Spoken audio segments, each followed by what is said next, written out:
Dawi sa away ang inuman ng magkapatid na security guard sa Caloocan. Patay ang nakakatandang kapatid matapos masaksak sa dibdib. May unang balita si James Agustin. Duguan sa kanyang bahay sa Barangay 73 sa Caloocan City ang 46 anyos sa lalaking security guard matapos pagsasaksakin.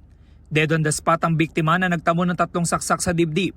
Ang suspect, ang 43 anyos niyang kapatid na isang security guard din. Sa imbestigasyon ng pulisya, nagiinuman ng dalawa na mangyari ang insidente. Nagkaroon po sila ng pagtatalo.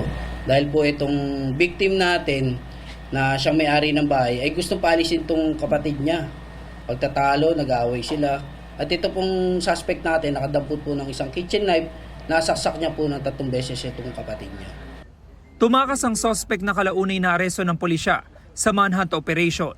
Nagkaroon po tayo ng ipo na ito pong suspect natin nasa Malabon po, sa may Longos, bandang Longos. Pinuntahan po agad natin at doon po na-aresto natin siya agad. Hindi na nabawi mula sa suspect ang ginamit na patalim. Aminado naman siya na nasaksak niya ang kanyang kapatid.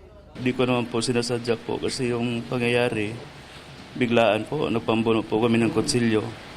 Saka yung time na yun, sir, swerte na sa amin kung sino mabuhay, sir, kasi yun ang sabi niya, patayan na. Gusto ko lumabas ng pinto para maiwasan sana yung problema na yun. Problema din niya ako pinalabas, sir, yun lang po. Ano ba pinagtalunan niyo? Dahil po yung bahay niya, pinapalayas po niya ako doon. Labis daw ang pagsisisi ng suspect sa nangyari.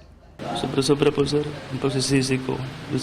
Kapatid ko po yun, hindi ko ginusto yung nangyari. Maharap ang suspect sa reklamong murder. Ito ang unang balita. James Agustin para sa GMA Integrated News. Igan, mauna ka sa mga balita, mag-subscribe na sa GMA Integrated News sa YouTube para sa iba't ibang ulat sa ating bansa.